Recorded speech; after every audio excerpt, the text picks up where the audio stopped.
വളരെ ഗുരുതരമായ ഒരു സാഹചര്യത്തിൽ ചർച്ച ചെയ്യപ്പെടേണ്ട ഒരു സാഹചര്യം ഉണ്ടായിരുന്നു. കാരണം അത്തരത്തിൽ പങ്കില്ല എന്ന് പറയുന്ന ആളുടെ പങ്ക് വളരെ വ്യക്തമായി കോടതി നിരീക്ഷിച്ച ഒരു സമയത്ത് അത് ഇവിടെ രാഷ്ട്രീയമായിട്ട് വളരെ ചർച്ച ചെയ്തുകൊണ്ടിരിക്കുന്ന ഒരു സമയമായിരുന്നു. അത് ആ ചർച്ചയും അതുപോലെ തന്നെ അതിനുശേഷം വന്ന പാനൂരിലുണ്ടായ ബോംബ് സ്ഫോടനം, ആ പാനൂരിലുണ്ടായ ബോംബ് സ്ഫോടനത്തെ സംബന്ധിച്ചും വളരെ വിശദമായ അന്വേഷണം നടത്തണം. എന്താണ് ഈ ഒരു തെരഞ്ഞെടുപ്പ് സമയത്ത് ഇതുപോലെയൊരു ബോംബ് നിർമ്മാണവും ബോംബ് സ്ഫോടനവും ഉണ്ടായത് എന്നതിന്റെ കാരണം കണ്ടെത്തണം എന്ന് ഞങ്ങൾ ആവശ്യപ്പെട്ടിരുന്നു. പക്ഷേ പോലീസ് എന്താണ് ചെയ്തത്? പോലീസിന്റെ റിപ്പോർട്ടിലും റിമാൻഡ് റിപ്പോർട്ടിലും വളരെ കൃത്യമായിട്ട് CPM-ന്റെയും DYFI-ക്കാരുടെയും പങ്ക് പറഞ്ഞിട്ടും പക്ഷേ അതിനെ തള്ളിപ്പറയുകയും ന്യായീകരിക്കുകയും ചെയ്ത ആളുകൾ അതല്ല ഈ നാട്ടിലെ വളരെ പ്രധാനപ്പെട്ട കാര്യം എന്നതുകൂടി ചർച്ച ചെയ്യേണ്ടതുണ്ട്. കാരണം ഞങ്ങൾ അന്ന് പറഞ്ഞു ഇത് തെരഞ്ഞെടുപ്പ് അട്ടിമറിക്കാനുള്ള ബോധപൂർവമായ ശ്രമമാണ് പാനൂരിൽ നടന്നത് എന്നതാണ് ആരോപിച്ചത്. അതിന്റെ ഉദാഹരണമായിരുന്നു കഴിഞ്ഞ ദിവസം അഴിയൂരിൽ ഞങ്ങളുടെ 2 RMPയുടെ പ്രവർത്തകരെ വളരെ ക്രൂരമായിട്ട് ആക്രമിച്ച് കൊല്ലാനുള്ള ശ്രമം നടത്തിയത്. ഭീകരമായ ആക്രമണമായിരുന്നു. 2 പേരെ റോട്ടിലേക്ക് വിളിച്ചു വരുത്തി 20ഓളം സംഘങ്ങൾ അവർ ഒരു വാട്സപ്പിൽ അതിലും വളരെ മോശമായി ഞങ്ങളെപ്പോലുള്ള ആളുകൾക്കെതിരെ വോയിസ് ക്ലിപ്പ് അയച്ചപ്പോൾ അതിനെതിരെ സംസാരിച്ച വിഷയമാണ് അവിടെ ഉണ്ടായത്. എന്നിട്ട് അവിടെ ടൗണിലേക്ക് അവരെ വിളിച്ചു വരുത്തി അവരെ ആക്രമിക്കുന്ന സംഘടിതമായി വന്ന് ആയുധങ്ങളുമായിട്ടാണ് വന്നത്. അപ്പോൾ ഈ ആയുധങ്ങളും ഈ ചോരക്കളിയുടെയും ഈ ബോംബ് രാഷ്ട്രീയവും ഇവിടെ സജീവമായി ചർച്ച ചെയ്തുകൊണ്ടിരിക്കുകയാണ്. അതിനെതിരെ ജനങ്ങൾ മുഴുവൻ, കാരണം അത്തരത്തിലൊരു രാഷ്ട്രീയമല്ല നമുക്കാവശ്യം എന്ന് പറയുന്നൊരിടത്താണ് ഇത് ഇത്തരത്തിലുള്ള ചില നീക്കങ്ങൾ നടക്കുന്നത്. ഇത് മറ്റെന്തെങ്കിലും ഉദ്ദേശം ഇതിനുണ്ടോ എന്നതുപോലും ഞങ്ങൾ സംശയിക്കുകയാണ്. കാരണം ഇത്രയും നാളായിട്ട് ഇതിന്റെ ആളുകളെ കണ്ടെത്താതെ ഇതിനെ ഒളിച്ചു കളിച്ച് മുന്നോട്ട് കൊണ്ടുപോയ ഒരു സാഹചര്യത്തിൽ, ഏറ്റവും അവസാനം ഇങ്ങനെ പറയേണ്ട ഒരു സാഹചര്യത്തിൽ CPM-ന്റെ ഒരു നേതാവ്, വനിതാ നേതാവ്, മുൻ മന്ത്രി, കേന്ദ്ര കമ്മിറ്റി അംഗം ഒക്കെയായ ഒരാളാണ് ഇത് പറയുന്നത്. അത് അവർ കൈകാര്യം ചെയ്യുന്ന വകുപ്പ്, അവർ നടത്തേണ്ട ആ ഒരു പ്രവർത്തനം കൃത്യമായിട്ട് പോലീസ് ചെയ്തിട്ടില്ല. ഇത് ആഭ്യന്തര വകുപ്പിന്റെ തികഞ്ഞ പരാജയമാണ് ഈ കാര്യങ്ങളിലൊക്കെ കാണുന്നത്. അതുകൊണ്ട് ഇതിനെ വഴിതിരിച്ചു വിടാനുള്ള ഒരു ശ്രമം ഉണ്ടാകരുത്. ഇവിടെ വളരെ കൃത്യമായ ഈ രാഷ്ട്രീയം ഇപ്പോൾ ചർച്ച ചെയ്തുകൊണ്ടിരിക്കുന്നുണ്ട് എന്നതാണ്. രാഷ്ട്രീയ ആരോപണങ്ങളെ വ്യക്തി അധിക്ഷേപമായിട്ട് കാണേണ്ടതില്ല. രാഷ്ട്രീയ ആരോപണങ്ങൾ ഇവിടെ ഉണ്ടായിക്കൊണ്ടിരിക്കുന്നുണ്ട്. കാരണം അത് സ്വാഭാവികമായിട്ടും ഏത് മണ്ഡലത്തിലായാലും ഒരു സ്ഥാനാർത്ഥി വന്നു കഴിഞ്ഞാൽ ആ സ്ഥാനാർത്ഥി പ്രതിനിധാനം ചെയ്യുന്ന പ്രസ്ഥാനത്തിന്റെ അഴിമതിയായാലും അവർ നടത്തുന്ന അക്രമങ്ങളായാലും ഒക്കെ ആ പ്രദേശത്ത് ചർച്ച ചെയ്തു. ആ ചർച്ചയാണ് ഇവിടെ ഒരുപക്ഷെ കോവിഡ് അഴിമതി ഒക്കെ ഈ ഒരു തെരഞ്ഞെടുപ്പിൽ വളരെ സജീവമായി ചർച്ച ആവുന്നുണ്ട്. അതുകൊണ്ട് അതൊക്കെ വ്യക്തിപരമായി അധിക്ഷേപിക്കുകയാണ് എന്ന് പറയുന്നതിൽ കാര്യമില്ല. അത് രാഷ്ട്രീയമാണ്. കൃത്യമായ രാഷ്ട്രീയം ഇതിനകത്ത് ഇവിടെ ചർച്ച ചെയ്യുന്നുണ്ട് ഈ വടകര മണ്ഡലത്തിൽ. അതുപോലെ തന്നെയാണ് TP കേസ്. ഞാൻ നേരത്തെ പറഞ്ഞ ഈ ഇരട്ട ജീവപര്യന്തവും വിറ്റയച്ച പ്രതികളെ ശിക്ഷിച്ചതും ഉൾപ്പെടെ അതിൽ കുഞ്ഞനൻ തന്നെ മരണപ്പെട്ടു പോയിട്ടുണ്ട്. അദ്ദേഹത്തിന്റെ കുടുംബം അതിന്റെ പിഴയൊടുക്കണമെന്നുള്ള ഏറ്റവും ശക്തമായ താക്കീതാണ് കോടതി തന്നിരിക്കുന്നത്. അപ്പോൾ ആ സാഹചര്യത്തിൽ ഇവിടെ മത്സരിക്കുന്ന സ്ഥാനാർത്ഥി, എതിർ സ്ഥാനാർത്ഥി എന്ന നിലയ്ക്ക് അദ്ദേഹം ഈ കൊലയാളികളെ ന്യായീകരിച്ചുകൊണ്ട് സംസാരിച്ചതൊക്കെ ഇവിടെ സജീവമായി ചർച്ചയാവുന്നുണ്ട്. അതൊരിക്കലും വ്യക്തി അധിക്ഷേപമല്ല, അത് രാഷ്ട്രീയമാണ്. ആ രാഷ്ട്രീയമാണ് ചർച്ച ചെയ്തുകൊണ്ടിരിക്കുകയാണ്. അത്തരം കാര്യങ്ങളെ വ്യക്തി അധിക്ഷേപമായിട്ട് കാണരുത്. അങ്ങനെ വഴിതിരിച്ചു വിടാനുള്ള ഒരു നീക്കവും ഇവിടുത്തെ പ്രബുദ്ധരായ വടകരയിലെ വോട്ടർമാർ തിരിച്ചറിയും എന്നതാണ് ഞങ്ങൾക്ക് സൂചിപ്പിക്കാനുള്ളത്. ഞങ്ങൾക്ക് ഈ വിഷയത്തിൽ ഒരൊറ്റ കാര്യമേ, ഇവിടുത്തെ സ്ത്രീകൾ എന്ന നിലയ്ക്ക് ഇരയാക്കപ്പെട്ട, ഒരുപക്ഷെ ഉമാ തോമസ് ഇവിടെ ഇരിക്കുന്നുണ്ട്, അദ്ദേഹവും ആ തെരഞ്ഞെടുപ്പ് പ്രചരണത്തിലൊക്കെ അവർ നേരിട്ട ഒരു പ്രശ്നങ്ങളുണ്ട്. PTയുമായി ബന്ധപ്പെട്ട് തന്റെ ഭർത്താവിന്റെ മരണശേഷമൊക്കെ അവർ നേരിട്ട ഒരുപാട് പ്രശ്നങ്ങളുണ്ട്. ഇതിനൊക്കെ നേതൃത്വം കൊടുത്ത ഒരു വിഭാഗത്തിന് അങ്ങനെ സ്ത്രീകൾക്കെതിരെ ഇപ്പൊ മാധ്യമപ്രവർത്തകർ, ഞാൻ നേരത്തെ സൂചിപ്പിച്ച എത്ര മാധ്യമപ്രവർത്തകർക്ക് നേരെ, ഇവിടെ ഒരു കുഞ്ഞിനു വേണ്ടി സമരം ചെയ്ത ഒരു അനുപമയ്ക്ക് നേരെ നടന്ന ആക്രമണങ്ങൾ, വാളയാറിലെ കുഞ്ഞുങ്ങളുടെ അമ്മയ്ക്ക് നേരെ നടന്ന സൈബർ ആക്രമണങ്ങൾ, അങ്ങനെ നിരവധി സ്ത്രീകളെ നമുക്ക് ചൂണ്ടിക്കാണിക്കാൻ കഴിയും. പക്ഷേ ഇതൊക്കെ ഉണ്ടായിട്ടും ഇതൊക്കെ ഇങ്ങനെ അന്തരീക്ഷത്തിൽ നിൽക്കുകയാണ്. എന്ത് നടപടിയാണ് എടുത്തത്? ഞങ്ങൾക്കതാണ് ചോദിക്കാനുള്ളത്. ആ നടപടി വേണ്ടേ? ആ നടപടി എടുക്കേണ്ടത് ആരായിരുന്നു? അത് വന്നിട്ടില്ല എന്നുള്ളതാണ് ഇപ്പോഴും ഇത് വന്നുകൊണ്ടിരിക്കുന്നത്. അതുകൊണ്ട് ഇനിയും ഒരു സ്ത്രീയും ഇതുപോലെ രാഷ്ട്രീയം പറയുമ്പോൾ, സാമൂഹ്യ പ്രവർത്തനത്തിൽ ഏർപ്പെടുമ്പോൾ, വ്യക്തമായ വ്യക്തിത്വം സൂക്ഷിച്ചുകൊണ്ട് മുന്നോട്ട് പോകുമ്പോൾ അവർക്കെതിരെ അവരെ ലൈംഗികമായി അധിക്ഷേപിക്കുന്ന ഒരു പ്രവർത്തനവും ഒരാളുടെയും ഭാഗത്തുനിന്നുണ്ടാവരുത്. ആരുടെ ഭാഗത്തുനിന്നുണ്ടാണോ ഉണ്ടായത് അവരെ നിയമത്തിന് മുന്നിൽ കൊണ്ടുവരാൻ ആവശ്യമായ നടപടി പോലീസ് സ്വീകരിക്കണം. ഇനി LDF UDF നേതാക്കന്മാരോ അല്ലെങ്കിൽ ഞങ്ങളുടെ സ്ഥാനാർത്ഥി ഷാഫി പറമ്പിലിന്റെ പോലെയുള്ള ഒരു അധിക്ഷേപവും ഉണ്ടായിട്ടില്ല എന്ന് വളരെ കൃത്യമായിട്ട് ഞങ്ങൾക്ക് പറയാൻ സാധിക്കും. അങ്ങനെ ഒരു സംഗതികളും ഇതുവരെ ഒരു നേതാക്കന്മാരുടെയും ഭാഗത്തുനിന്ന് ഉണ്ടായിട്ടില്ല. അങ്ങനെയുള്ളവരെ പൂർണ്ണ ഒരു തരത്തിലും സംരക്ഷിക്കാനും ഞങ്ങൾ തയ്യാറല്ല. എല്ലാ അർത്ഥത്തിലും അതിനെ തള്ളിപ്പറയുന്നു. ഷാഫി പറമ്പിൽ വളരെ കൃത്യമായിട്ട് അത് പറഞ്ഞിട്ടുണ്ട്. ഒരു അർത്ഥത്തിലും അതിനെ ന്യായീകരിക്കില്ല, അവരുടെ കൂടെ നിൽക്കില്ല. അങ്ങനെ ആരെങ്കിലും ചെയ്തിട്ടുണ്ടെങ്കിൽ അതിനെ തള്ളിപ്പറയും എന്ന് തന്നെ പറഞ്ഞിട്ടുണ്ട്. അതുകൊണ്ട് ഇത് ഷാഫി പറമ്പിലിന്റെ അറിവോടുകൂടിയാണ്, ഷാഫി പറമ്പിലാണ് ഇത് ചെയ്തത് എന്ന് പറഞ്ഞിട്ടുള്ള തെറ്റായ പ്രചരണം, നുണപ്രചരണം അവസാനിപ്പിക്കണം. അതല്ല നടക്കുന്നത്. യഥാർത്ഥത്തിൽ എന്താണോ നടക്കുന്നത് അതാണ് പുറത്തു കൊണ്ടുവരേണ്ടത്. അതിനെതിരെയാണ് നടപടി സ്വീകരിക്കേണ്ടത്. അതാണ് തീർച്ചയായിട്ടും എനിക്ക് മാധ്യമ പ്രവർത്തകരുടെ മുന്നിൽ ഈ നാടിന്റെ സമക്ഷം പറയുവാനുള്ളത്. കാരണം അത്രയേറെ വേദനയിൽ കൂടിയാണ് ഞങ്ങളൊക്കെ മുന്നോട്ട് പോയി ജീവിച്ചുകൊണ്ടിരിക്കുന്നത്, രാഷ്ട്രീയ പ്രവർത്തനം നടത്തിക്കൊണ്ടിരിക്കുന്നത്. കേട്ടാൽ അറയ്ക്കുന്ന ഒരുപാട് കാര്യങ്ങൾ നേരിട്ടാണ് ഞങ്ങളിപ്പോൾ മുന്നോട്ട് പോകുന്നത്. പക്ഷെ അതൊക്കെ ഉണ്ടായത് ഒരു പ്രത്യേക വിഭാഗത്തിന്റെ ഭാഗത്തുനിന്ന്. ഞാൻ എൻ്റെ കാര്യം പറയാനല്ല പറയുന്നത്, പക്ഷെ അത്തരം വേദന അനുഭവിക്കുന്നവരാണ് ഞങ്ങളെപ്പോലുള്ള സ്ത്രീകൾ. അതുകൊണ്ട് ആ ഒരു വേദന ഇനിയൊരു സ്ത്രീക്കും ഉണ്ടാകരുത്. അതാണ് ഞങ്ങളുടെ ഏറ്റവും പ്രധാനപ്പെട്ട ആവശ്യം. ഇനിയൊരു സ്ത്രീക്കും ഉണ്ടാകരുത്. അതിന് ചെയ്യേണ്ടവർ, നടപടി സ്വീകരിക്കേണ്ടവർ നടപടി സ്വീകരിക്കുന്നില്ല. അവിടെയാണ് ഇതിന്റെ വിഷയം. എവിടെയാണ് പോലീസ്? ഞാൻ കൊടുത്ത പരാതികളുടെ കെട്ട് ഇവിടുത്തെ പോലീസ് സ്റ്റേഷനിൽ ഇപ്പോഴും ഉണ്ടാകും. എന്തേ നടപടി എടുക്കാത്തത്? എന്തേ അന്വേഷണം കൊണ്ടുപോകാത്തത്? ആരാണെങ്കിലും തള്ളിപ്പറയാനും മുഖം നോക്കാതെ നടപടിയെടുക്കാനും തയ്യാറുണ്ടോ എന്നതാണ് ഞങ്ങൾക്കുള്ള ചോദ്യം. ചേച്ചിയും കൂടെ പറഞ്ഞിട്ട്. എല്ലാവർക്കും നമസ്കാരം. രമ MLA ഇതുവരെ പറഞ്ഞതെല്ലാം വീണ്ടും ഞാൻ റിപ്പീറ്റ് ചെയ്യുന്നില്ല. വാസ്തവത്തില് സമൂഹത്തിലെ മുൻനിരയിലേക്ക് കടക്കുന്ന എല്ലാ സ്ത്രീകളും അനുഭവിക്കുന്ന ബുദ്ധിമുട്ടാണ്. അത് ഏത് മേഖലയിലാണെങ്കിലും ഏതാണ്ട് ഒരു സമാനമായ രീതിയിൽ തന്നെയാണ് ആക്രമണങ്ങൾ നടന്നുകൊണ്ടിരിക്കുന്നത്. ആരും മുന്നോട്ട് വരാൻ താല്പര്യമില്ലാത്തതുപോലെ പലരും ഇതുപോലെ തന്നെ ഫാബ്രിക്കേറ്റ് ചെയ്ത് പല കാര്യങ്ങൾ പറയുന്നുണ്ട്. അതിനെതിരെ ഏറ്റവും നന്നായിട്ട് നടപടിയെടുക്കാൻ, ഒരു പരാതി കൊടുത്തു കഴിഞ്ഞാൽ അതിന് നടപടിയെടുക്കുവാനായിട്ട് പോലീസ് സന്നദ്ധരാവുന്നില്ല എന്നുള്ളത് കൊണ്ടും, അതുപോലെ തന്നെ ഈ പോലീസ് വകുപ്പ് കൈകാര്യം ചെയ്യുന്ന വകുപ്പും ഇതിൽ നിഷ്ക്രിയരായിട്ട് പ്രവർത്തിക്കുന്നു എന്നുള്ളത് കൊണ്ടുമാണ് ഇത്തരം രീതിയിലുള്ള പ്രവർത്തനങ്ങൾ ആവർത്തിക്കപ്പെടുന്നുള്ളത് എന്നാണ് ഞാൻ വിശ്വസിക്കുന്നത്. എൻ്റെ ഇലക്ഷനുമായിട്ട് ബന്ധപ്പെട്ട് തുടക്കം മുതലേ ഇതുപോലെ എനിക്കെതിരായി മത്സരിച്ച സ്ഥാനാർത്ഥിക്കെതിരെ ഇതുപോലെ സമാനമായ ഒരു വീഡിയോ രംഗത്ത് പ്രചരിക്കുകയുണ്ടായി. അപ്പോൾ തന്നെ നമ്മൾ പറഞ്ഞത് അതാരാണ് ചെയ്തത് അവരെ കണ്ടുപിടിക്കണമെന്നാണ്. എന്നാൽ നാളിതുവരെ അതിന് ഒരു മറുപടി ഉണ്ടായിട്ടില്ല.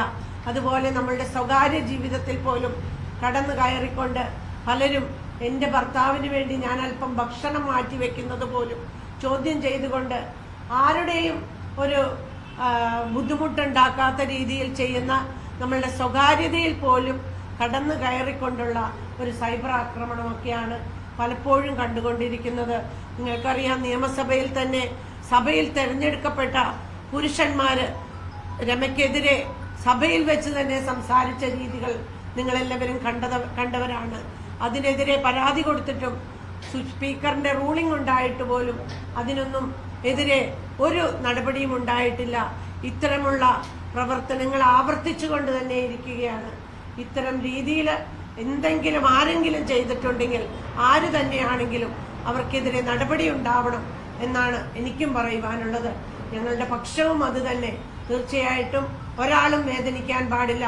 രാഷ്ട്രീയമായിട്ടുള്ള മത്സരമാണെങ്കിൽ രാഷ്ട്രീയമായിട്ട് തന്നെ പോരാടാനാണ് ഞങ്ങൾ എല്ലാവരും സന്നദ്ധരായിട്ട് ഇവിടെ വന്നിരിക്കുന്നത്. ഇവിടെ രാഷ്ട്രീയം പറയട്ടെ, അല്ലാതെ പേഴ്സണലായിട്ടുള്ള കാര്യങ്ങളിൽ ഇതിന് യാതൊരു പ്രസക്തിയുമില്ല. രാഷ്ട്രീയമായ മത്സരമാണ് ഇവിടെ നടന്നുകൊണ്ടിരിക്കുന്നത്. എന്നുള്ളത് കൊണ്ട് തന്നെ രാഷ്ട്രീയമായിട്ട് തന്നെ എല്ലാ രീതിയിലും നേരിടാൻ ഞങ്ങൾ തയ്യാറായിട്ട് ഇരിക്കുകയാണ്. ഇതിനെതിരെ നടപടിയെടുക്കേണ്ടത് നിഷ്ക്രിയരായിരിക്കുന്ന ഹോം ഡിപ്പാർട്ട്മെന്റ് ആണെന്ന് മാത്രം സദയം സൂചിപ്പിച്ചുകൊണ്ട് ഞാൻ നിങ്ങളുടെ ബാക്കിയുള്ള ഒരു അന്വേഷണത്തിന് നിങ്ങളുടെ എല്ലാം സഹകരണവും എല്ലാം ഉണ്ടാവണമെന്ന് അഭ്യർത്ഥിക്കുന്നു.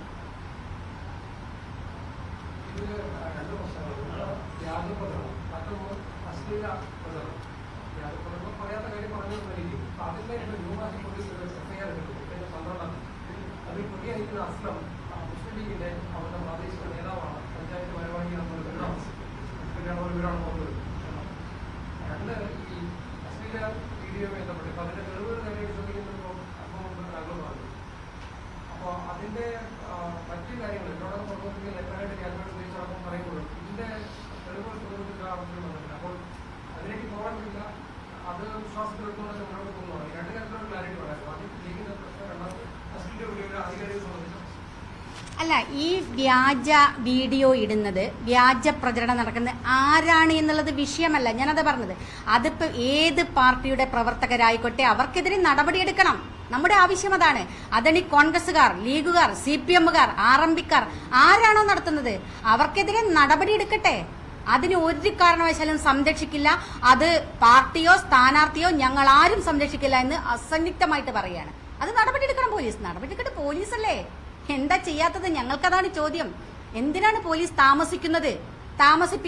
ഞാൻ പറഞ്ഞു, മാർച്ച് 27 പത്രസമ്മേളനം നടത്തി പറഞ്ഞിട്ടും ഇതുവരെ നടപടിയെടുത്തിട്ടില്ല. അത് മാത്രമല്ല, നമ്മളതിൽ കാണേണ്ടത് പി ജയരാജന്റെ ഒരു ഫേസ്ബുക്ക് പോസ്റ്റ് ഉണ്ടായിരുന്നു. ഏറ്റവും അശ്ലീലമായ ഒരു ഭാഷ പ്രയോഗിച്ചിട്ടുണ്ട്. അതിന് ക്രിമിലെയർ എന്നൊക്കെ പറഞ്ഞിട്ട് മറ്റു ചില വ്യാഖ്യാനങ്ങളൊക്കെ നടത്തുന്നുണ്ട്. പക്ഷെ അത് എത്രമാത്രം അശ്ലീലമാണ്, എത്രമാത്രം സ്ത്രീവിരുദ്ധമാണ് എന്ന് നിങ്ങൾ ആലോചിച്ചു നോക്കണം. എന്താണ് പറഞ്ഞത്? വെണ്ണപ്പാളികളുടെ സ്വീകരണമേറ്റു മയങ്ങി സ്ഥാനാർത്ഥി നോമിനേഷൻ കൊടുത്തു. വെണ്ണപ്പാളികളുടെ സ്വീകരണമേറ്റു മയങ്ങി. എന്താണ് അതിന്റെ അർത്ഥം? ഇത് ഏത് സ്ത്രീകളെയാണ് അധിക്ഷേപിക്കുന്നത്? ഇതൊരു ലൈംഗിക ചുവയുള്ളൊരു വാർത്ത. ഇത് ആരാ നടത്തിയത്? പി ജയരാജന്റെ ഫേസ്ബുക്ക് പോസ്റ്റാണ്. അത് നിഷേധിക്കാൻ നമ്മുടെ എതിർ സ്ഥാനാർത്ഥി തയ്യാറായിട്ടില്ല. എതിർ സ്ഥാനാർത്ഥി അതിനെ ന്യായീകരിച്ചതാണ്. എനിക്കറിയില്ല എങ്ങനെയാണ് അതിനെ ന്യായീകരിക്കുക. ഞങ്ങൾ ഒന്നിനെയും ന്യായീകരിക്കുന്ന ആളെ എല്ലാറ്റിനെയും തള്ളി പറഞ്ഞ് നടപടിയെടുക്കണമെന്ന് പറയുന്നതാണ്. പക്ഷെ ഇത് മുഖമില്ലാത്ത ആളല്ല. CPM-ന്റെ പ്രധാന നേതാവാണ് പറഞ്ഞത് വെണ്ണപ്പാളികളുടെ സ്വീകരണമേറ്റു മയങ്ങി. ഞങ്ങളെന്താ സ്ത്രീകൾ ഇങ്ങനെ ആണുങ്ങളെ മയക്കി കൊടുക്കുന്ന ആളുകളാ? എന്താ ഞങ്ങളെ പറ്റി വിചാരിച്ചത് സ്ത്രീകളെ പറ്റിയിട്ട്? അപ്പൊ ഇത്തരം കാര്യങ്ങൾ നേതാക്കന്മാരുടെ ഭാഗത്തുനിന്നുണ്ടാകുന്നു. എന്താണ് അതിന് അവിടെയുള്ള സ്ത്രീകൾക്കൊക്കെ പറയാനുള്ളത് എന്നുള്ളൊരു ചോദ്യം കൂടിയുണ്ട്. അപ്പൊ ഇതൊക്കെ അവസാനിപ്പിക്കണമെന്നേ. ഇതൊക്കെ നമ്മുടെ സ്ത്രീകളെ ഇതുപോലെ ടാർഗറ്റ് ചെയ്യുന്നത്, ഇതുപോലെ അവരുടെ ശരീരങ്ങൾ വെച്ചുകൊണ്ട് അവർക്ക് നേരെ നടത്തുന്ന പ്രചരണങ്ങൾ എന്ന് അവസാനിപ്പിക്കും? ഞങ്ങൾക്ക് ചോദിക്കാനുള്ളതാണ്, എത്ര കാലമായി ഇവിടുത്തെ സ്ത്രീകൾ ഇത് നേടുന്നു? ഞങ്ങളുടെ വ്യക്തിത്വം, അസ്തിത്വം ഉപയോഗിച്ചുകൊണ്ട് പറയുകയാണ്, ഞങ്ങൾ അവരെ ഈ തരത്തിലേക്ക് കോർണറൈസ് ചെയ്യുമ്പോൾ, ഈ തരത്തിലേക്ക് കൊടുമ്പോൾ അതിനെതിരെ പ്രതികരിക്കേണ്ടേ? ആരാണ് നേതാക്കന്മാർ? അവിടെയാണ് വിഷയം.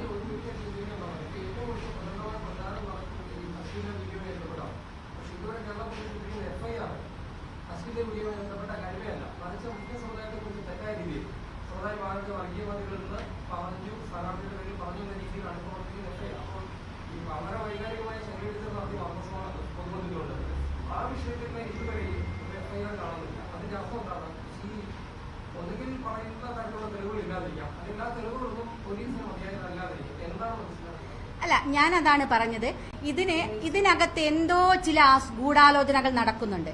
യഥാർത്ഥത്തിലുള്ള രാഷ്ട്രീയ പ്രശ്നങ്ങൾ ചർച്ച ചെയ്യാതിരിക്കാൻ, ചർച്ചയെ വഴിമാറ്റി കൊണ്ടുപോകാനുള്ള ചില ശ്രമങ്ങളുടെ ഭാഗമായിട്ടുള്ള ചില ആരോപണങ്ങളായിട്ട് കൂടി ഇതിനെ കാണേണ്ടിയിരിക്കുന്നു. ആ ഒരു സംശയം കൂടി ഈ അവസരത്തിൽ പറയുകയാണ്. അതുകൊണ്ട് ഞാനതാ പറഞ്ഞത്, TP കേസ്, പാനൂർ ബോംബ് സ്ഫോടനം, ഇവിടെ നടന്ന അക്രമങ്ങൾ, ഇതൊക്കെ ഇവിടെ പ്രധാന ചർച്ചയാണ്. കോവിഡ് കാലത്ത് നടന്ന അഴിമതി, ഇതൊന്നും ചർച്ച ചെയ്യരുത് എന്ന ഒരു തീരുമാനമോ എന്നൊരാഗ്രഹമോ എവിടെയൊക്കെയോ നടക്കുന്നുണ്ടോ എന്നുള്ളതിന്റെ ഭാഗമായിട്ടാണ്. അല്ലെങ്കിൽ ഏതാണ് ലൈംഗിക വീഡിയോ, എന്താണ് അവർ പറയാൻ തയ്യാറാത്തത്? അതിന്റെ പേരിൽ പോലീസ് FIR ഇടട്ടെന്നേ. അതിന്റെ പേരിൽ ഈ ലൈംഗിക വീഡിയോ ആരാണിട്ടത്? ടീച്ചർ പറയുന്നു കുടുംബ ഗ്രൂപ്പുകളിലേക്ക് ഇത് പ്രചരിക്കുന്നു. നിങ്ങൾക്കൊക്കെ അറിയാലോ, കുടുംബ ഗ്രൂപ്പുകളിലേക്ക് ഗ്രൂപ്പിൽ ഇട്ടാൽ ആരാണെന്ന് ഒരു നിമിഷം കൊണ്ട് കണ്ടുപിടിക്കാം. കുടുംബ ഗ്രൂപ്പിലേക്ക് ഇട്ടാൽ ഒറ്റ നിമിഷം കൊണ്ട് കണ്ടുപിടിക്കാൻ പറ്റില്ലേ? അതെന്താ കുടുംബ ഗ്രൂപ്പുകളിൽ ഇട്ടത്? ഇന്നയാളാണെന്ന് പറഞ്ഞ് പോലീസിന് കാണിച്ചു കൊടുക്കാൻ സാധിക്കാത്തത്? അത് നമ്മളാരുമല്ല പറഞ്ഞത്.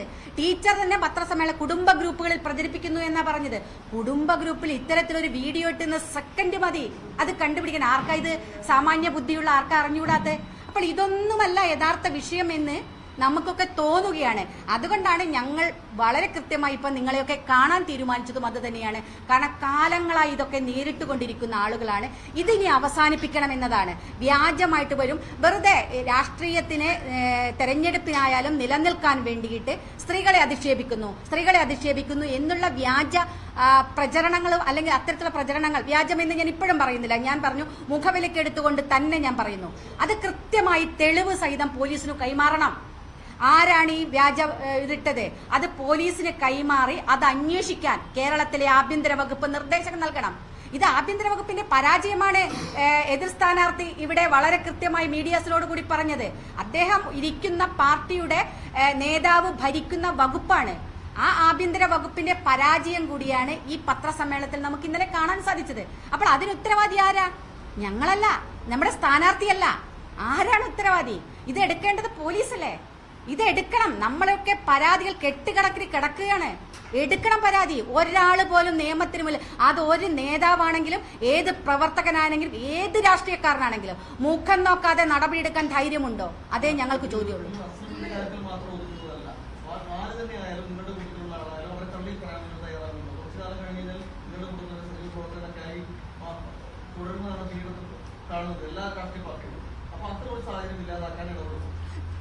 ഒരു സംശയം വേണ്ട. അതിനെ തള്ളി പറയുമെന്ന് മാത്രമല്ല അതിനെതിരെ നടപടിയെടുക്കാൻ നിങ്ങൾ കാണിക്കൂ. ആരെയാണ് പിന്നീട് കൂടെ നടത്തിയത്? ആരെയാണ് ഒപ്പരം നടത്തിയത്? ഇല്ല, ഞങ്ങൾ അതിന് തയ്യാറല്ല. ഒരു സംശയം ഈ കാര്യത്തിൽ വേണ്ട. ഞങ്ങളുടെ RMP എന്ന് പറയുന്ന രാഷ്ട്രീയ പാർട്ടി, ഞാൻ ഉൾപ്പെടെയുള്ള പാർട്ടി, ഷാഫി പറമ്പിൽ ഉൾപ്പെടെ ഇതിനകത്ത് നിൽക്കും. ഇനി UDF നേതാക്കന്മാരും നിൽക്കുമെന്ന് ഞാൻ പ്രതീക്ഷിക്കുന്നില്ല. ആര് നടത്തിയാൽ ഇനി അങ്ങനെ നടത്തിയിട്ടുണ്ടെങ്കിൽ അവരെ തള്ളിപ്പറയാനും ഞാൻ തയ്യാറാണ്. എനിക്കറിയാം നമ്മുടെ തിരുവനന്തപുരത്തുള്ള മേയർക്കെതിരെ പറഞ്ഞപ്പോൾ ഞാൻ അതിനെതിരെ പ്രതികരിച്ചിട്ടുണ്ട്. വൃന്ദാക്കാരാട്ടിനെതിരെ സംസാരിച്ചപ്പോൾ ഞാൻ പ്രതികരിച്ചു. എല്ലാ CPM നേതാക്കന്മാർക്കും ഇവിടെ മാധ്യമപ്രവർത്തകർക്ക് എല്ലാ മാധ്യമപ്രവർത്തകർക്കും എതിരെ വന്നപ്പോൾ ശക്തമായി പ്രതികരിച്ചിട്ടുണ്ട്. കാരണം അതിലൊരു അഭിപ്രായ വ്യത്യാസങ്ങളില്ല, അതിലൊരു പക്ഷവുമില്ല. ഒരൊറ്റ പക്ഷേ ഉള്ളൂ, സ്ത്രീകൾക്കെതിരെ ഇതുപോലെയുള്ള അധിക്ഷേപങ്ങൾ ഉണ്ടാവരുത്. അതിനൊപ്പം നിൽക്കാൻ ഇവർ തയ്യാറുണ്ടോ എന്നുള്ളതാണ് ചോദ്യം.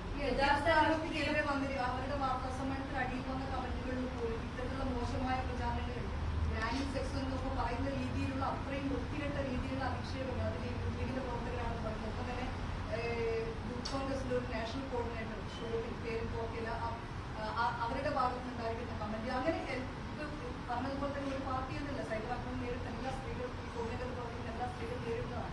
പക്ഷെ ആ സമയത്താണ് ഈ തെരഞ്ഞെടുപ്പിന്റെ സമയത്ത് ഇത്തരത്തിലുള്ള ആക്രമണത്തിലേക്ക് അവർ പോകുന്നത്. വ്യാജ പ്രചാരണം എന്ന് പറയുമ്പോൾ മോർഫിംഗ് വീഡിയോ നമ്മൾ കാണുന്നില്ല എന്ന് പറയുമ്പോൾ പോലും ഈ വീഡിയോകൾക്കടിയിലൊക്കെ നമ്മൾ ഇത്തരത്തിലുള്ള കമന്റുകൾ കാണുന്നു. അല്ല, ഒന്നിനെയും ന്യായീകരിക്കുന്നില്ല ഷിത. അതാണ് ഞാൻ പറഞ്ഞത്. ഒറ്റ കാര്യത്തിനെയും ഞങ്ങൾ ന്യായീകരിക്കില്ല.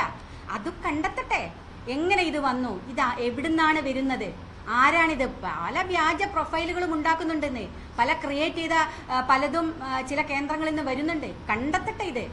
അത്രയും ഞാൻ മുഖമില്ലാത്ത കുറെ ആളുകൾ കടന്നിട്ട് ഇതിനകത്ത് നിന്ന് ഇതുപോലെയുള്ള അധിക്ഷേപങ്ങൾ നടത്തുക, അത് കണ്ടെത്തേണ്ട ഉത്തരവാദിത്ത പോലീസല്ലേ? എന്തുകൊണ്ട് നടപടിയെടുക്കുന്നില്ല? ആരാ നടപടിയെടുക്കേണ്ടത്? ഇപ്പൊ എനിക്കെതിരെ നടന്ന അതിക്രമങ്ങൾ ഞാൻ സ്ക്രീൻഷോട്ട് ധാരാളം അന്ന് മുതൽക്കുള്ളത് തരാം. എല്ലാവരുടെയും ഇവിടുത്തെ പ്രധാനപ്പെട്ട നേതാക്കന്മാരാണ്. ഈ ഒഞ്ചിയമേരയിലുള്ള CPM-ന്റെയും DYFI-യുടെയും നേതാക്കന്മാരാണ്. അവരെ പേര് വെച്ച് പരാതി കൊടുത്തിട്ടുണ്ട്. എന്ത് നടപടിയെടുത്തു? ഒരു നടപടിയില്ലല്ലോ.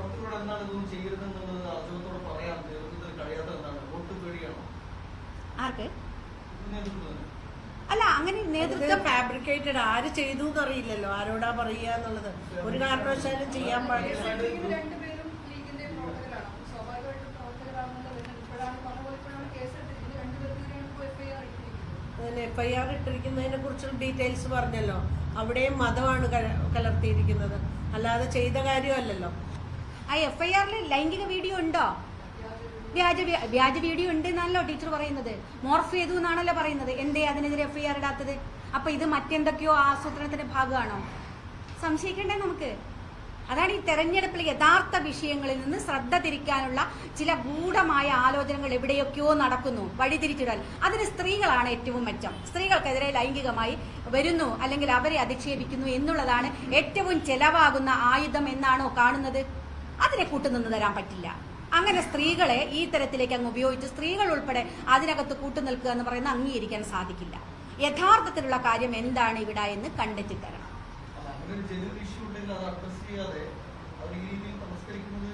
ഇല്ല, അതാണല്ലോ അഡ്രസ് ചെയ്യേണ്ടത്. ആരാണ് ഇവിടെ? ഞാനത് ഉദാഹരണ സഹിതം പേരുൾപ്പെടെ വെച്ചു, സ്ക്രീൻഷോട്ട് ഉൾപ്പെടെ വെച്ചുകൊണ്ട് പരാതികൾ കൊടുത്ത് ആ പരാതിക്ക് എവിടെ പോയി? എന്താ അന്വേഷിക്കാതിരുന്നത്? 2016 തെരഞ്ഞെടുപ്പിൽ നിങ്ങൾക്ക് ഓർമ്മയില്ലേ? ഇവിടെ ഞാൻ മത്സരിച്ചിട്ട് 3 സ്ഥാനാർത്ഥികൾക്കുമെതിരെ സ്വതന്ത്രമായ ഒരു നിലപാടെടുത്തപ്പോൾ ഒരു വ്യാജ വീഡിയോ തലേ ദിവസത്തെ ഇലക്ഷന്റെ 2 ദിവസം മുന്നേ ഉണ്ടാക്കി അതിലൊരു എഡിറ്റ് ചെയ്തൊരു വോയിസ് ചേർക്കുകയാണ്. അത് പ്രചരിപ്പിച്ചത് ഇവിടെ സോഷ്യൽ മീഡിയ അല്ല, കൈരളി ചാനലായിരുന്നു, ദേശാഭിമാനി. ഇപ്പോഴും യൂട്യൂബിൽ നിങ്ങൾക്ക് കാണാം. നമ്മളൊക്കെ എന്തെങ്കിലും പറയുമ്പോൾ ആ വീഡിയോ എടുത്തിടുകയാണ്. ആലോചിച്ച് നോക്കൂ, ഒരാളെ എത്രമാത്രമാണ് അധിക്ഷേപിക്കുന്നത് എന്ന്. എന്ത് നടപടിയെടുത്തു? അതിനെ തള്ളി പറഞ്ഞോ ഇവിടുത്തെ പാർട്ടി നേതാക്കന്മാർ? ഒരു മാക്സ് ഇട്ടിട്ട് ഒരു മുലക്കച്ച കെട്ടി ഇവിടെ ഇത് നടത്തിയല്ലോ. ഇതുപോലെയുള്ള ഒരു ആളുടെയും ഭാഗത്തുനിന്ന് ഒരു പ്രതികരണം നമ്മളാരും കണ്ടില്ല. അത് ഇതിനുമായിട്ട് ന്യായീകരിക്കില്ല. ഞാനത് പറയണം എന്ന് വിചാരിച്ചതല്ല, പക്ഷെ ന്യായീകരിക്കില്ല. ഞാൻ പറഞ്ഞ ഒരു സ്ത്രീക്കെതിരും ഇവിടെ ഞാനത് അനുപമ, വാളയാറിലെ അമ്മ, നിങ്ങളുടെ മാധ്യമപ്രവർത്തകർ എത്ര പേര്, സ്മൃതി, ഷിത, പിന്നെ നിഷ, വിനിജ, എത്ര ആൾക്ക് നേരെ ഇവിടെ ആക്രമണങ്ങളുണ്ടായി അല്ലേ? എത്ര മോശമായ രൂപത്തിൽ. എന്ത് നടപടിയാണ് ഉണ്ടാകുന്നത്? നടപടി ഉണ്ടാകട്ടെ കർശനമായിട്ട്. അതാണ് ഇപ്പം ഈ ഏത് സ്ഥാനാർത്ഥി, LDF സ്ഥാനാർത്ഥി പറഞ്ഞതിനും FIR ഇട്ടത് എന്താ? മതവികാരം വളർത്തുക. അവിടെയാണ് ഞാൻ പറഞ്ഞത് LDFന്റെ സ്ഥാനാർത്ഥി വെണ്ണപ്പാളി. എന്താണ് ഉദ്ദേശം? നമുക്കറിയാലോ സ്ത്രീകൾക്ക് വെണ്ണപ്പാളി എന്ന് പറഞ്ഞാൽ എന്താ? അവരുടെ സ്വാധീനം വെച്ച് നോമിനേഷൻ കൊടുക്കുന്നു എന്ന് പറയുന്നതിന്റെ അർത്ഥം എന്താ? അത് അഡ്രസ് ചെയ്യപ്പെടാത്തത്?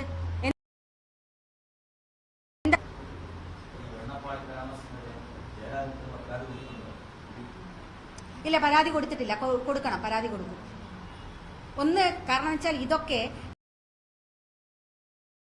നമ്മൾ കണ്ടില്ല. ഞാനൊരു പക്ഷെ ഇന്നലെയാണ് ആ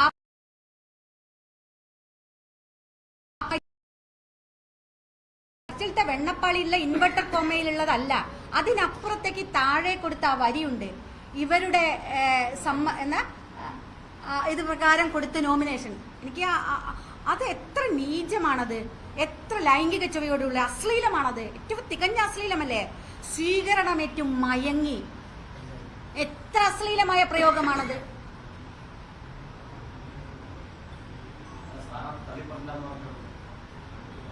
സ്ഥാനാർത്ഥി എനിക്ക് തോന്നുന്നു അദ്ദേഹം നടത്തിയ വാർത്താ സമ്മേളനത്തിൽ മാധ്യമപ്രവർത്തകർ ആരോ ഇത് ചോദിച്ചു.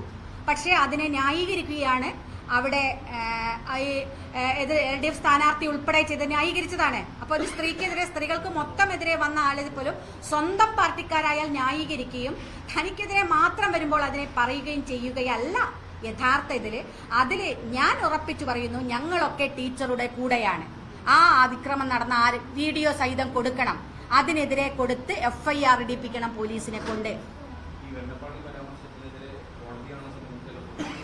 അല്ല, പോലീസും തെരഞ്ഞെടുപ്പ് കമ്മീഷനും കൊടുക്കേണ്ടതുണ്ട്.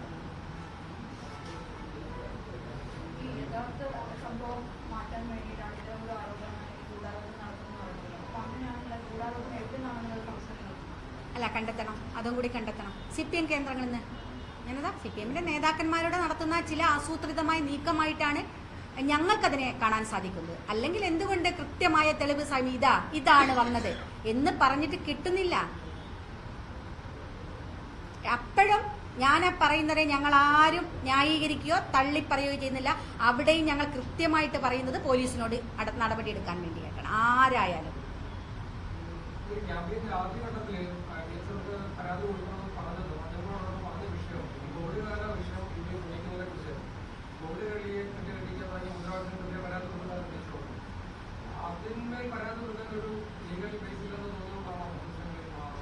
അല്ല, അത് ഞാൻ പറഞ്ഞു, ഇവിടെ ഈ തെരഞ്ഞെടുപ്പിൽ സ്വാഭാവികമായിട്ട് സ്ഥാനാർത്ഥികൾ വരുമ്പോൾ അവരുടെ കാലത്ത് അവരുടെ പാർട്ടി നടത്തിയതെല്ലാം ഒരു തെരഞ്ഞെടുപ്പിൽ ചർച്ചയാവും. അത് എല്ലാ മണ്ഡലത്തിലുമുള്ളതാണ്. അപ്പൊ ഇവിടെ ഇത് പിന്നെ പഴയ ആരോഗ്യ വകുപ്പ് മന്ത്രിയാണ് സ്ഥാനാർത്ഥി എന്ന് പറഞ്ഞപ്പോൾ തന്നെ നേരത്തെയുള്ള ആ ചർച്ചകൾ ഒന്നുകൂടി സജീവമായി കോവിഡ് കാലത്ത് നടന്ന അഴിമതികൾ ഇവിടെ ചർച്ച ചെയ്യുന്നത് അത് രാഷ്ട്രീയമാണ്. അതൊരിക്കലും വ്യക്തി അധിക്ഷേപമല്ല, അത് രാഷ്ട്രീയമായ ആരോപണങ്ങളാണ്. അത് ലോകായുക്തയിൽ കേസുള്ളതാണ്. അത് ഹൈക്കോടതിയിൽ അവർ പോയപ്പോൾ അന്വേഷണം നടക്കട്ടെ എന്ന് ഹൈക്കോടതി പറഞ്ഞതാണ്. വളരെ കൃത്യമായി അതിന്റെ ഡാറ്റാസ് ഉള്ളതാണ്. CNG report, controller and auditor ജനറലിന്റെ റിപ്പോർട്ട് 10.25 കോടി രൂപയുടെ അഴിമതി ആ കോവിഡ് കാലത്ത് ഉണ്ടായിരുന്നു എന്നുള്ളതൊക്കെ വളരെ കൃത്യമായിട്ട് രേഖകൾ സഹിതമുള്ളതാണ്. അത് ചർച്ച ചെയ്യില്ലേ? അതെങ്ങനെ പറയുമ്പോൾ വ്യക്തിയധിക്ഷേപമായിട്ട് പറയേണ്ട ആവശ്യം? അത് രാഷ്ട്രീയമാണ്. ആ രാഷ്ട്രീയ ആരോപണങ്ങളെ രാഷ്ട്രീയമായി നേരിടട്ടെ. അപ്പോൾ അതാണ് ഞാൻ പറയും, ഇത്തരത്തിലുള്ള രാഷ്ട്രീയ ആരോപണങ്ങൾ വരുമ്പോൾ അത് വ്യക്തിയധിക്ഷേപമാണ് എന്ന് പറഞ്ഞിട്ട് വഴിതിരിച്ചു വിടുന്നത് അത് യഥാർത്ഥ പ്രശ്നങ്ങളിൽ നിന്ന് ഒളിച്ചോടാനുള്ള ശ്രമമാണ്. ടീച്ചർ മന്ത്രി പരാതി ടീച്ചർ ആദ്യഘട്ടത്തിൽ തെരഞ്ഞെടുപ്പ് കമ്മീഷൻ പോലീസിന് പരാതി നൽകി. പക്ഷേ പോലീസിന്റെ ഭാഗത്തുനിന്ന് വേണ്ടത്ര നടപടി ഉണ്ടായില്ല എന്ന് ടീച്ചർ നൽകിയ പരാതിയിൽ പറയുന്നത്. അതായത് ആഭ്യന്തര വകുപ്പിനെതിരെ ടീച്ചർ തന്നെ ഒരു പരാതി. അതെ, അതാണ് ഇവിടെ വളരെ വ്യക്തം. ടീച്ചർ ഉന്നയിച്ച ആരോപണം സ്വന്തം പാർട്ടിയുടെ നേതാവ് ഭരിക്കുന്ന ആഭ്യന്തര വകുപ്പിനെതിരെയാണ്. ഞങ്ങൾ ആരെങ്കിലും എതിരാളികൾ ആരെങ്കിലും ആണ് പറഞ്ഞതെങ്കിൽ അതിന് കുറച്ചുകൂടി ഉണ്ട്. എന്തേ ആ പാർട്ടിയുടെ നേതാവിന് പോലും ഈ ദുരനുഭവം ഈ ഭരണകാലത്തുണ്ടാകുന്നു? ആ ആഭ്യന്തര വകുപ്പിന്റെ കീഴിലുള്ള പോലീസിന്റെ ഭാഗത്തുനിന്ന് ഒരു ന്യായം, ഒരു നീതി ലഭിക്കുന്നില്ല സ്വന്തം നേതാവിന് പോലും. പിന്നെ എങ്ങനെയാ മറ്റുള്ള ആളുകൾക്ക് ലഭിക്കുക? അവർക്ക് പോലും മാധ്യമങ്ങളുടെ മുന്നിൽ വന്ന് പരിതപിക്കേണ്ട ഒരു സാഹചര്യം ഉണ്ടാകുന്നു. വേദനയോടുകൂടി, അതാണ് ടീച്ചറെ പോലുള്ള വേദനയോടുകൂടി പറയേണ്ട ഒരു കാര്യം. സ്വന്തം വകുപ്പാണ് ഭരിക്കുന്നത്. ഇത്രയും ദിവസം ഞാനതാ പറയും, 20 ദിവസം ഉണ്ടായിരുന്നു പി മോഹനൻ പത്രസമ്മേളനം നടത്തിയിട്ട്. ഒരു നടപടി എടുത്തിട്ടുണ്ടായിരുന്നെങ്കിൽ ടീച്ചർക്ക് ഈ വന്ന് ഒരു തൊണ്ടയിടറിക്കൊണ്ട് പറയേണ്ട സാഹചര്യം ഉണ്ടാവില്ലായിരുന്നു. ആ സാഹചര്യത്തിലേക്ക് എത്തിച്ചത് ഇവിടുത്തെ ആഭ്യന്തര വകുപ്പാണ്. ആഭ്യന്തര വകുപ്പ് കൈകാര്യം ചെയ്യുന്ന കേരളത്തിന്റെ മുഖ്യമന്ത്രി പിണറായി വിജയനാണ്. അപ്പൊ പിണറായി വിജയനെതിരെയും കൂടിയാണ് ടീച്ചറുടെ ആരോപണം എന്നതാണ് വളരെ പരോക്ഷമായിട്ട് അതാണ് ടീച്ചർ അത് ഉന്നയിച്ചിരിക്കുന്നത്.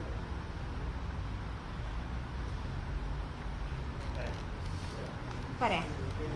Okay, thank you. സോറി എല്ലാവരെയും കുറച്ച് സമയം ബുദ്ധിമുട്ടിച്ചതിൽ.